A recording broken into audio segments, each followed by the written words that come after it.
안녕하세요. 저는 경기도에서 거주하고 있는 32살 남자이고 제겐 결혼한 지 3년이 된 아내가 있습니다. 20살 풋풋한 대학교 시절 제게 눈에 띄는 한 여자가 있었습니다. 얼굴은 당연히 제 눈엔 가장 예뻤을 뿐더러 뭔가 남들과는 달리 털털한 여자였죠. 화끈한 성격으로 리더십이 있었고 평소에는 남을 배려를 잘하는 그런 성격이었습니다. 그래서 저는 그런 모습에 반해서 고백을 했고 저희는 연애를 시작하게 되었죠. 보통 조신한 느낌이 전혀 없는 와이프 성격이어서 고백을 했음에도 걱정이 됐습니다. 서로의 자존심이 부딪혀서 싸움이 잦지 않을까 생각했죠. 하지만 오히려 우리 둘의 성격은 정반대이다 보니 서로 이해를 잘해주려고 노력했었습니다. 그러다 보니 아내와 저는 7년이라는 오랜 시간 동안 교제를 해왔는데 크게 싸운 적이 5손가락 안에 꼽을 정도로 싸운 적이 별로 없었습니다. 그리고 만난 지 1년도 채 안 됐을 때 저는 군대로 가게 되었는데 그렇게 짧게 만났음에도 제 아내는 2년이라는 긴 시간 동안 한결같았습니다. 사실 저는 제가 군대에 가게 되면 대부분의 여자들이 그러듯 제 아내도 다른 남자를 만나지 않을까 생각했습니다. 왜냐하면 제 아내는 남자들 사이에서 항상 인기가 많았기 때문이죠. 하지만 그렇게 인기가 많았음에도 단 한 번도 다른 남자에게 한눈도 팔지 않았습니다. 저는 그런 모습에 또 다시 반했고 그때 다짐을 했죠. 이 사람과는 평생을 함께 하고 싶다. 빨리 자리를 잡아서 꼭 결혼을 해야겠다라고요. 그렇게 저는 무사히 군대를 전역하고 나서 하루라도 빨리 제 아내와 함께 지내고 싶어서 열심히 살았습니다. 그래서 대학교를 다니면서도 항상 전액 장학금을 받고서 졸업을 했고 안정된 직장에 취직한 뒤에 제 아내와 백년가약을 맺었습니다. 평생을 함께 하고 싶었던 제 아내와 결혼을 하고 3년 동안은 누구보다도 행복하고 재미있는 결혼 생활을 이어갔습니다. 근데 갑자기 청천벽력 같은 비보가 전해졌습니다. 장인어른께서 교통사고로 인해 갑자기 세상을 떠나게 되셨다고 연락이 왔습니다. 정말 말로 할 수 없을 만큼 충격적이었죠. 항상 인꼬부 같았던 장인어른과 장모님은 저에게 존경의 대상이셨습니다. 장인어른은 건망증이 심한 장모님이 세상을 떠날 때까지 평생 책임지실 거란 말씀을 입에 달고 사셨죠. 건강하게 살아야 한다며 등산도 꾸준히 하시고 식단 관리까지 할 정도로 자기 관리가 철저하셨습니다. 그리고 장인어른은 제게도 아들처럼 대해주셨어요. 삶에 대한 얘기도 해주시고 부부간의 생활을 어떻게 해야 하는지 많은 조언을 해주셨죠. 그런데 그런 훌륭하신 분이 뺑소니를 당해서 세상을 떠나다니 정말 너무 많이 슬펐습니다. 그렇게 장인어른을 떠나보낸 저희 부부는 얘기를 나누었습니다. 외동딸인 제 아내는 장모님께서 혼자 계시는 게 걱정된다고 하였고 마음이 추스러질 때까지 저희와 같이 지내는 게 어떻겠냐고 물어봤습니다. 저는 평상시에 저를 아들처럼 잘 챙겨주신 장모님이셨기에 흔쾌히 그러자고 했습니다. 그렇게 장모님과 저희는 함께 지내게 되었습니다. 장모님은 제게 항상 고맙다며 맛있는 음식들을 만들어 주셨습니다. 평소 잠이 많은 아내 때문에 아침을 못 먹고 출근을 했었지만 장모님 덕분에 아침을 거르는 일이 없어지게 되었죠. 장모님은 하루 종일 일을 하려면 아침밥이 가장 중요하다고 강조하셨습니다. 그렇게 현명하시고 사위를 아들처럼 잘 대해주던 장모님이셨는데 또 다시 저희 부부에게는 참담한 일이 생겼습니다. 평온하게 잘 지내고 있던 저희에게 들려온 충격적인 소식은 장모님의 건망증이 점점 심해지면서부터입니다. 어느 날 제게 파출소에서 연락이 왔습니다. 그 댁의 장모님께서 지금 길을 잃어버리셔서 파출소에 와 계시다고요. 아내에게 전화했는데 받지 않아서 제게 전화를 걸었다고 하더라고요. 저는 깜짝 놀래서 그 길로 회사에서 조퇴를 하고 파출소로 달려갔죠. 자초지종을 들어보니 장모님은 마트에 장을 보러 가셨고 집으로 돌아오려고 하는데 갑자기 길이 생각이 나지 않았다고 하셨습니다. 저는 바로 병원으로 장모님을 모셨고 아내에게 연락해서 병원으로 오라고 했습니다. 병원에 도착한 아내와 저는 검사 결과를 듣게 되었습니다. 의사 선생님은 장모님께서 치매가 발병하셨다고 했고 저희는 정말 또 다시 큰 충격을 받게 되었습니다. 그날 이후로 장모님의 병세는 급속도로 악화가 되더라고요. 평소처럼 거실에 TV를 보고 있는데 장모님께서 저를 상위라고 부르는 게 아니라 대뜸 남편이라고 부르더라고요. 처음에는 치매 증상이 오래 지속된 게 아니셔서 장모님은 말 실수를 했다면서 제게 미안하다고 몇 번을 사과했지만 저는 오히려 그런 장모님의 모습이 슬프고 안쓰럽더라고요. 그래서 저는 장모님께 괜찮다고 걱정하지 말라고 말씀드렸고 앞으로 치매 증상이 더 심해지면 어쩌면 좋을지 아내와 상의를 하곤 했습니다. 그러다 어느 날 아내는 동창회 모임을 가게 되어서 저녁에 장모님과 제가 단둘이 있어야 할 때가 있었습니다. 그렇게 장모님과 사이좋게 소파에 앉아서 TV를 보고 있는데 갑자기 치매 증상이 찾아왔던 장모님은 저에게 또다시 여보라고 부르더라고요. 그러더니 갑자기 제게 뽀뽀를 하려고 하더라고요. 예전에는 치매 증상이 와서 저한테 여보라고 부르면 제가 돌아가신 장인어른인 척하면서 맞춰드리기는 했지만 장모님이 저한테 뽀뽀까지 하려고 하니까 도저히 어찌할 바를 모르겠더라고요. 그래서 저는 그런 장모님에게 아무렇지 않은 척하면서 뽀뽀하는 장모님을 막으려고 최대한 애를 썼지만 힘이 워낙 좋으셔서 피하기가 참 힘들더라고요.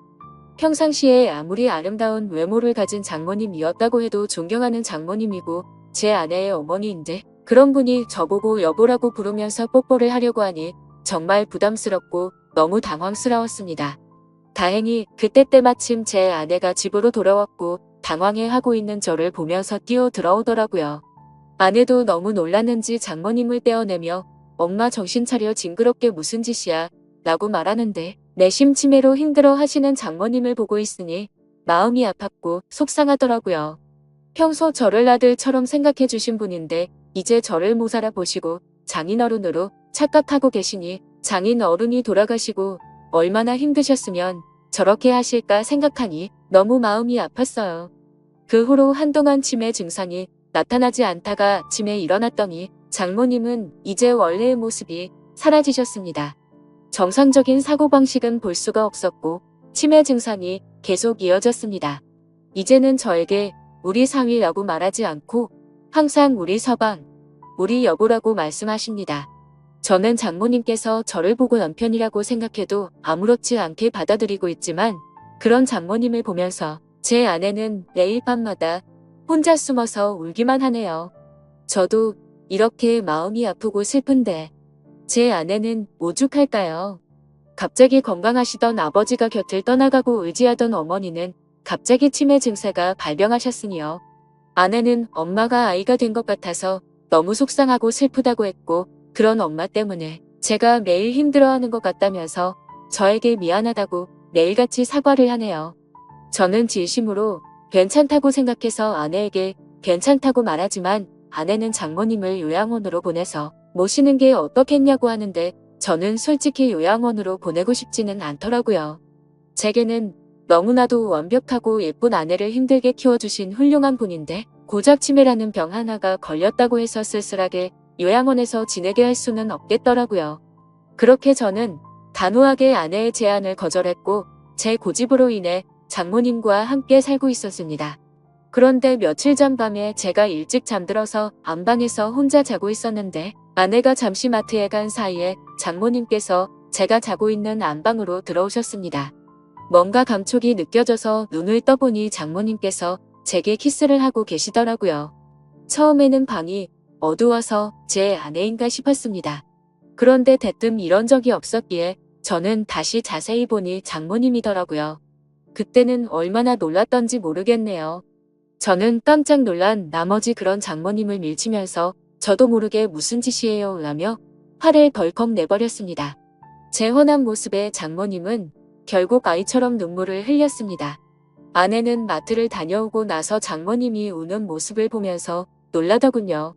갑자기 무슨 일이냐고 물었고 저는 어떻게 된 일인지 차분히 설명을 해줬습니다. 충격받은 아내는 한동안 실성한 사람처럼 펑펑 눈물을 흘리기 바빴고 그날 밤 제게 진지하게 말했습니다. 이러다간 일이 더 커질 것 같다며 제발 요양원에서 모시자고 애원을 했습니다. 아내는 만약 자신이 혼자 사는 미혼이었다면 장모님을 요양원에 보내지 않고 본인이 치매에 걸린 엄마를 케어했을 거라고 하며 지금 결혼한 입장에서 저와 계속 마찰이 일어나다 보니 도저히 지금처럼 다 같이 지내면서 모실 수는 없을 것 같다고 하더라고요. 저는 아내가 어떤 마음으로 그렇게 애원하는지 알았죠. 그래서 저는 도저히 고집을 부릴 수 없어서 아내의 뜻에 따르기로 결정했습니다. 사실 저 또한 고민은 많았습니다. 아내에게조차 말하지 못한 사실이 있었죠. 아내가 없을 때마다 장모님은 저에게 몰래 다가오셔서 한마디씩 하셨습니다. 우리 딸 혼자라 외로울 텐데 아이 한 명 더 가지는 거 어때라고 물으셨고, 제가 방심한 사이에 엉덩이를 만지기도 하고 갑자기 스킨십을 하셔서 놀랄 때가 한두 번이 아니었죠. 아무쪼록 아내와 저는 어쩔 수 없이 장모님을 요양원으로 모시기로 했고, 기왕이면 일반적인 작은 요양원이 아니라 시설도 좋고 여러 가지 좋은 조건을 골고루 가지고 있는 큰 요양원을 알아보고 있었습니다. 장모님이 건망증이 심할 때부터 미리 들어놓은 보험이 몇 개가 있기도 했었고, 아내와 제가 어느 정도 경제적인 능력이 있었기에 좋은 요양원에서 모시는 것 정도는 크게 부담이 되진 않았습니다. 좋은 조건들의 요양원을 선별하는 건 꽤 시간이 들었고, 요양원에 들어가는 절차도 있었기에 저희가 원한다고 바로 들어가진 못했습니다. 그래서 준비를 마칠 때까지 며칠 정도는 장모님과 저희는 같이 지냈습니다. 이 사실을 아무것도 모르고 천진난만하게 지내는 장모님을 보고 있자니 저는 계속해서 마음이 쓰고 안타까웠습니다. 하지만 장모님과 아내를 위해서라도 요양원으로 들어가서 지내시는 게 맞다고 생각을 했습니다. 그렇게 지내다 요양원에 들어가기 하루 전날 또 다시 대형 사고가 터져서 아내가 쓰러질 뻔한 사건이 일어났습니다. 제 아내가 있는데도 불구하고 장모님은 원피스 잠옷을 입고 거실로 나오셨고, 갑자기 저에게 오늘 자신과 함께 자면 안 되겠냐고 요구하는데 저는 너무 놀라서 당황해서 어쩔 줄 몰라 하고 있었습니다. 아내는 그러지 말라고 하는데 밀쳐버리고 저에게 달려들었습니다. 그러더니 지난번처럼 키스를 하려고 했고, 당황한 저는 또다시 장모님을 밀치면서 화를 내고야 말았습니다. 이번에는 화를 내도 장모님이 울지도 않고 억지로 키스를 하려고 고집을 부리시는데 역시나 힘이 좋으셔서 뿌리치기는 게 정말 힘들더군요. 결국 아내까지 달려들어서 장모님을 어렵게 떼어낼 수 있었고, 장모님은 말리는 아내를 보고 도대체 내가 뭔데 우리 사이를 갈라놓냐고 고래고래 소리쳤습니다. 질투가 나서 그러냐며 욕을 해대면서 아내의 뺨까지 때리시더라고요. 순식간에 벌어진 일이고 태어나서 처음 겪어보다 보니 너무 무섭더라고요.